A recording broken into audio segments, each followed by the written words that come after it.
Hi, Founder fans. Jason here, and today's founder is James Monroe, the fifth president of the United States of America. That you might know, but what you might not be familiar with are some of the events in his life that led to him becoming president of the United States. And it starts when he's still a teenager. At just 16 years old, James Madison signs up for the Continental Army, and he's appointed a lieutenant. He's 16 years old and an officer in the Army. This is due to his family connections and his ability with language and literacy that one-ups him to help out, as it were. Now, the important part of this event is he participates in the Battle of Trenton. George Washington famously wins the Battle of Trenton with very few casualties. Not so famous as James Monroe was a casualty. He was hit with cannon fire and he almost died. Fortunately for him, there was a surgeon around who was able to stop the bleeding. Again, he's a late teenager at this point. Now, because of this, he doesn't participate that much in the war, and about a decade goes by while he grows up to a young man and gets a job as a lawyer and becomes a politician in Virginia. And the second important event in his life is when he goes to the ratification convention for the U.S. Constitution, where James Monroe votes against the United States Constitution. James Monroe is the only president in the history of the United States who voted against the Constitution, who thought the Constitution was a bad idea. Side note, Elbridge Gerry and George Clinton would both be vice presidents who felt that way, but Monroe was the only president who felt that way.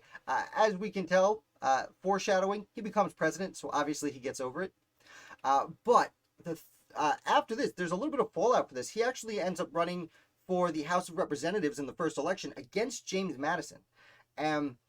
It's the debates with Madison and Monroe that lead Madison to, he's forced to change his mind about a Bill of Rights and publicly acknowledge that he will support one in order to win and get to the House of Representatives, which Madison just barely beats Monroe, and we do have a Bill of Rights largely to that, which I know that's not directly James Monroe's responsibility, but his part of that is extremely important, though not one of our 7 things today. The next one is being ambassador to France. You see, a few years after losing his role in the House of Representatives, he's actually appointed to fill a vacancy in the United States Senate. He becomes a senator for a few years, but he's pretty quickly chosen by George Washington to go be an ambassador to France. He shows up in the heart of the French Revolution. There are beheadings all over the place. Surprisingly, though, unlike Gouverneur Morris, who was in there between Thomas Jefferson and James Monroe, Morris did not really like what was going on in France. James Monroe, while he didn't care for the beheadings, still, like Thomas Jefferson, sided with France. And in fact, once the Jay Treaty, John Jay goes to England and it makes a treaty called the Jay Treaty. And once the Jay Treaty is ratified, Monroe really doesn't like it. And he's actually recalled by George Washington for speaking out. And I wrote a separate article on this. James Monroe actually writes kind of a scathing public letter that's published about how terrible the treaty is. And there are a lot of former Anti-Federalists who are now Jeffersonian Democrats, as that party's emerging, who really have respect for this guy standing up to his former boss in the George Washington. To be fair, this is about the time in Washington's career where for the first time people were openly criticizing him, but Monroe is one of those people, and being ambassador to France directly led to that. Now, what are we on? Number 4, the fourth important event in James Monroe's life is when he becomes governor of Virginia. There's not a terribly large amount that happens, but he spends 3 years in the late 1790s, early 1800s as governor of Virginia. That's the maximum amount of time, is 3 years he could spend in that position, and he does a pretty good job being the most powerful person in the most powerful state. I know the presidency at this point had become really the most powerful position in the United States, but Virginia was the most powerful state, and he was leading it. It's during this time that he actually helps use his position to get people to vote for Thomas Jefferson, who becomes president. This is pretty good because at this point, by the time Jefferson's president, and due to his efforts as governor of Virginia, he is looked at as one of the next up, if you will, to be president of the United States. It's really him and James Madison are the 2 Democratic Republicans who are viewed as potentials on the list. But after he's done being governor of Virginia, the next thing happens. President Thomas Jefferson appoints his buddy James Monroe to go back to France as an ambassador, or this time technically as an envoy. You see, he goes over there to meet with Robert Livingston, who's there, because Robert Livingston said to the King of France, said to Napoleon, "Hey, Napoleon, can we buy New Orleans for you? And Napoleon said, why don't you buy all the Louisiana territory? Now that's a paraphrasing of how the conversation went down. He didn't go over quite that easy, but James Monroe was sent to help Robert Livingston purchase Louisiana. And he is one of the two people who made the Louisiana Purchase. Now, this was controversial in its own time. Was it constitutional? That's why it's a treaty. And in the treaty, they've negotiated that if we want peace with each other, well, you have to give us a lot of money, and we have to give you a lot of land. That's the treaty. And that's constitutional. That's how they got around it. Thanks, James Monroe and Robert Livingston and Tommy Jefferson for setting that up. But the Louisiana Purchase really helps solidify this career that Monroe's already established. Again, he's at this point in his 40s, maybe 50 years old. So, like, not entirely that old for all the accomplishments we've already gone through. Now, the number 6 event in his life is the War of 1812. Jefferson leaves office eventually, and James Monroe takes over. And while James Monroe's there, well, James Madison takes over for Thomas Jefferson.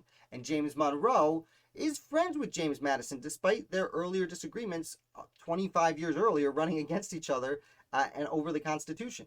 They have become friends. They're both essentially disciples of Thomas Jefferson by this point.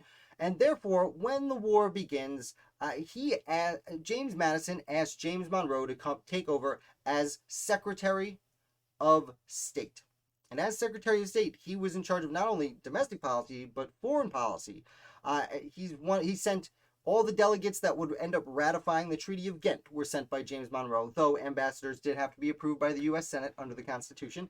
He was in charge of picking those people.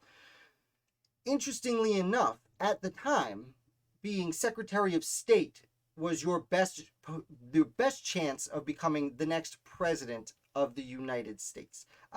Jefferson had been Washington Secretary of State. Madison had been Jefferson Secretary of State. Monroe was now Madison Secretary of State. He would go on to be president, and actually John Adams would be his Secretary of State, John Quincy Adams, who would then go on to also be president. It was really interesting. That's a different story. James Monroe is not only acting as Secretary of State during this time, but after Washington, D.C. is burned, everyone gets a little fed up with the guy who's hanging out there, and they actually appoint James Monroe to also take over as Secretary of War. Not move over to Secretary of War. Also, while being Secretary of State, also be Secretary of War. And they win that war in about 4 months. Now, as I said, negotiations were already going down, but this solidifies it. Madison's going to retire after 2 terms. That's what Washington did and Jefferson did. John Adams didn't get the chance. Monroe's the guy. And in fact, the 7th thing here is when he actually becomes president. Now, his presidency isn't entirely smooth, especially parts of his second half of his administration when you know what, I'm jumping ahead. He shows up, and what happens? The era of good feelings. The era of good feelings is I don't want to say an age in American history, a small section, 2 or 3 years of American history where we beat Britain. There were no wars. The Federalist Party had all but died out because there was a lot of agreement with most Americans. And in fact, when James Monroe runs for his 2nd term as president, he runs unopposed. You have to let that sink in for a second. George Washington won unanimously, sure, but when Washington won, every elector had 2 votes. And they would vote for 2 guys, and everyone voted for Washington once and someone else for vice president. By the time James Monroe was there, no, there were tickets. There were parties. There was a president and a vice president candidate and a president and a vice president candidate. Except when Monroe ran. No one actively ran against him. There were Federalists, former Federalists, I should say, who did get votes, but he ran unopposed. That's how happy people were. Now, as soon as he gets to his 2nd administration, that kind of falls apart, and then that ends up being the corrupt bargain. Andrew Jackson runs against Henry Clay and John Quincy Adams and William Crawford. It gets a little messy because, well, there was one party, but there were different opinions were forming. La-da-da. It's also when the Missouri Compromise happens, which is not a terrific moment for American history. But in the end, James Monroe is one of the most fascinating American founders, and one of the reasons I wanted to make this video is most people in America know the name James Monroe, even if they don't know a lot about him, but hopefully this video has helped you understand. James Monroe didn't just become president. He's not just the guy who followed Madison. James Monroe had decades of service to his country. Dozens, if not hundreds of biographies have been written about him. This has been a grossly brief summation of his life, though I do hope you enjoyed it. If you did, please hit like. That'll be the best thing you can do for this channel. More people will learn about James Madison because it'll come up in the algorithm. If you're new here, subscribe. Most of my videos are either way shorter than this or live and long, and you can ask questions. So come on in, join the party, learn about the American Revolution. I'll be back with another founder for you tomorrow.